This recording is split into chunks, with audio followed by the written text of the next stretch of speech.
With excellence में हार्दिक स्वागत है दोस्तों।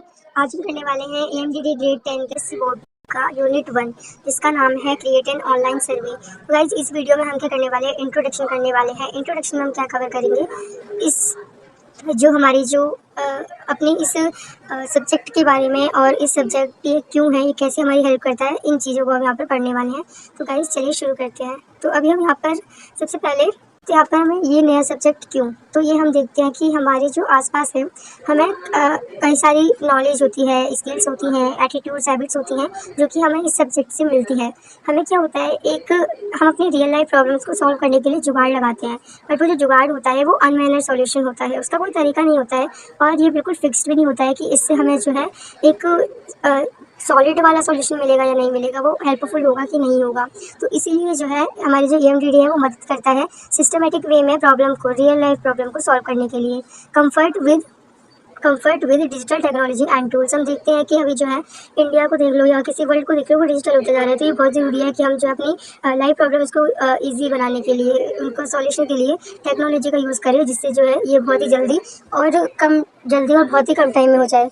अब होता है ग्रोथ ओरिएंटेड एंटरप्रेन्योरशिप माइंड। इसके लिए क्या ज़रूरत होती है, हमें पर्सनल ग्रोथ की रिक्वायर होती है। एक एंटरप्रेन्योरशिप माइंडसेट के पास क्या क्या होता है, पर्सनल ग्रोथ होती है, बिग ड्रीम होता है और लिमिटेशंस नहीं होती है, और रिस्क लेना आता है उसको, नए तरीके के चैलेंजेस लेना, अपॉर्चुनिटीज़ को आइडेंटिफाई करना और उन्हें सेलेक्ट करना, ओनरशिप लेना, पढ़ना सीखना अपने एक्सपीरियंसेस से, ये सब एक एंटरप्रेन्योरशिप माइंडसेट के पास होता है। तो वो एंटरप्रेन्योरशिप माइंडसेट हमें इस सब्जेक्ट से मिलता है। उसके बाद है लाइवलीहुड, लाइफ स्किल्स हमको मिलती हैं, अपने करियर पाथ को समझना, अपने करियर पाथ में क्या चाहिए, फियर्स को मैनेज करना हम सीखते हैं, हमारे अंदर अवेयरनेस, कॉन्फिडेंस आती है, हम जॉब बिजनेस के बारे में जान पाते हैं, क्रिटिकल थिंकिंग और क्रिएटिविटी अप्लाई कर पाते हैं डिसीजंस को बनाने के लिए। इसके बाद आता है हमारा लर्निंग टू सेल्फ लर्न। इसके बाद क्या होता है, मतलब जो अपने आप से सीखना, हम जो है सब कुछ इस सब्जेक्ट में अपने आप से ही करते हैं। जो भी हमें प्रोजेक्ट बनाना है, कुछ भी जो भी आता है वो हमें अकेले करना पड़ता है। तो हम जो है उसमें कई सारे ऑब्स्टिकल्स देखते हैं, जिससे हम जो है बहुत कुछ सीखते हैं। तो इसलिए अपने आप से, ऑन योर ओन, अपने आप से सीखना, चैलेंजेस से नया उन्हें टैकल करना कॉन्फिडेंस के साथ, ये सब हम सीख पाते हैं। उसके बाद है देखिए यहाँ पर हमारा DP होता है, सिस्टमेटिक सॉल्विंग और रियल लाइफ प्रॉब्लम। एक सिस्टमेटिक रियल लाइफ प्रॉब्लम किस तरीके से होती है, किसी को भी एक डिज़ाइन साइकिल होती है, इसमें क्या होता है हमारे, ओह गॉड सॉरी फॉर दैट, हाँ, तो हमारा जो क्या होता है इसमें ये चार में डिवाइडेड होता है, सॉरी फॉर, ओके हाँ, इस तरीके से। तो ए में हमारा क्या आता है, इंक्वायरी एंड एनालाइजिंग, और फिर आता है हमारा डेवलपिंग आइडियाज़, फिर आता है हमारा क्रिएटिंग सॉल्यूशन, और फिर आता है इवैल्यूएशन। इसमें क्या होता है, सबसे पहले हम क्या करते हैं, अपनी जो भी प्रॉब्लम है उसको समझते हैं, जो यूजर्स हैं उनको क्या चाहिए, डीपर अंडरस्टैंडिंग होनी चाहिए अपनी प्रॉब्लम की हमारे पास, और यूजर्स को क्या चाहिए, उनके क्या व्यू पॉइंट्स है, ये हमें पता होनी चाहिए। सबसे पहले ये होता है, ठीक है, प्रॉब्लम को समझना, डेवलपिंग आइडियाज़, उसके अकॉर्डिंग जो भी नीड्स हैं उसके अकॉर्डिंग अपने आइडियाज़ को डेवलप करना, बेस्ट चूज़ करना, क्रिएटिंग अ सॉल्यूशन को क्रिएट करना, डिज़ाइन को इम्प्लीमेंट करना, ये सब, और इवेल्युएटिंग में आ जाता है टेस्ट करना सॉल्यूशन को। तो इस तरीके से हमारे ये चार स्टेजेस होते हैं जो कि यहाँ पर हमें गिवन है, inquiry and analysing, developing ideas, creating solutions और इवैल्यूएटिंग। अब इसको हम डीपली समझेंगे। इंक्वायरी एंड एनालाइजिंग में सबसे पहले प्रॉब्लम को समझना होता है, जो नीड है टारगेट ग्रुप की उसको हमें समझना होता है, उनकी जो नीड्स है वो जानना जरूरी है, उसके अकॉर्डिंग हमें रिसर्च करनी होती है, प्लान बिल्डअप करना होता है। फिर हमें क्या करना होता है, जो प्री एग्जिस्टिंग ऑलरेडी जो प्रोडक्ट हैं जो पहले किए हुए हैं उनको लिस्ट करो, क्या क्या है वो, उनमें से चूज़ करो, कंपेयर करो उसे अपने प्रोडक्ट से। इसके बाद है उसमें जो बेस्ट है वो अपने में लेकर आओ। डिज़ाइन ब्रीफ, जो हमने जो प्रोडक्ट बनाया है उसके जो डिज़ाइन को ब्रीफली डिस्क्राइब करना डिज़ाइन ब्रीफ होता है। अब आ जाते हैं हम डेवलपिंग आइडियाज़ पर।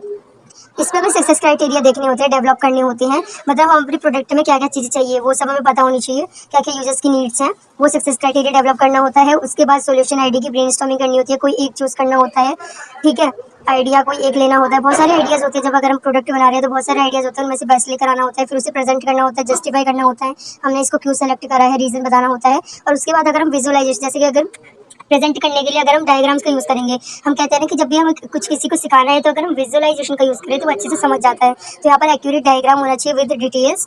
इसके बाद आते हैं हम क्रिएटिंग सॉल्यूशन पर। क्रिएटिंग सॉल्यूशन में हमें क्या करना होता है, हमें इंप्लीमेंट करना होता है, एक लॉजिकल प्लान बनाएंगे, जो भी हमारे पास मटेरियल होगा, अभी हमने जो सजेशंस लिए लोगों से और अपने खुद के जो आइडिया चूज़ करें वो सब हम यहाँ पर लॉजिक प्लान बनाएंगे उसका, और उसके बाद उसको इंप्लीमेंट कर देंगे।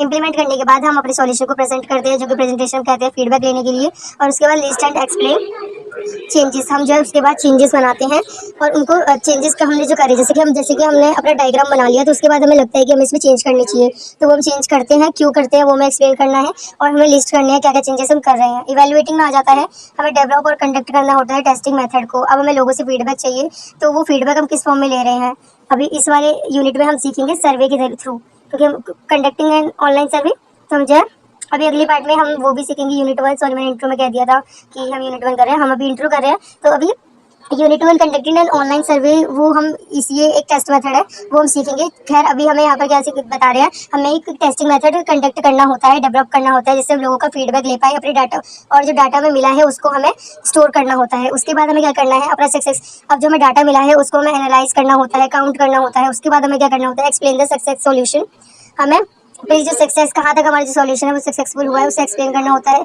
और हम इसमें क्या क्या इंप्रूवमेंट कर सकते हैं उसके लिए हमें डिस्क्राइब करना होता है कैसे हम कर सकते हैं। और उसके बाद ओवरऑल इम्पैक्ट, फाइनली सॉल्यूशन का क्या ओवरऑल इम्पैक्ट पड़ा है लोगों पर, वो हमें बताना, यूजर्स को कैसा लगा, हमें कैसा लगा, टीचर जो था उसको कैसा लगा, ये सब हमें बताना होता है। यहाँ पर जो साइड में आप बोल रहे होगे कि ये वाली जो चीज़ है वो क्या है, ये केस स्टडी है गाइस। जब आप इसको पढ़ोगे ना, इन सब चीज़ों को जब पढ़ोगे तो साथ में ये वाली ये जो भी केस स्टडी है उसको आप ले सकते हो। इससे जो ये एक अंकिता नाम की लड़की है जो कि स्कूल में एनुअल डे फंक्शन को ऑर्गेनाइज करवा रही है, मेन लीडर है वो, तो वो अपने बता रही है कि धीरे धीरे करके उससे पूरा फाइनल सबसे फीडबैक स्टार्टिंग से लेकर एंड तक इन्हीं के बेसिस पर वो जो है पूरा इन्होंने अपना इवेंट दिखाया है। ये लास्ट में इन्होंने फीडबैक लेने के लिए एक चार्ट पेपर लिया था इस तरीके का, जिससे लोगों को पता चले। इसके बाद उन्होंने यहाँ पे डाटा काउंट करा, फिर इनका बताया इन्होंने कैसे सॉल्यूशन के लिए इन्होंने एक्चुअल से डिस्कशन करा, तो फिर क्या हो गया, इन्होंने डिस्क्राइब करा कि सॉल्यूशन में कैसे इंप्रूव किया जा सकता है। उसके बाद इन्होंने डिस्क्राइब करा ओवरऑल इम्पैक्ट एनुअल कैसा गया था, ये वाली चीज़ यहाँ पर लिखी हुई है। इस तरीके से गाइस ये केस स्टडी दिया है अच्छे से समझने के लिए। अब है हमारा comfort with digital technology and tools, जैसे कि हमने जाना जो भी अपने सबके साथ न्यू ईरा के साथ चलने के लिए हमें डिजिटल वर्ल्ड को समझना पड़ेगा, और वो उसको जो भी अपने सबके साथ न्यू ईरा के साथ चलने के लिए हमें डिजिटल वर्ल्ड को समझना पड़ेगा, और वो उसमें कंफर्टेबल रहने के लिए हमारी एमडीटी मदद करता है।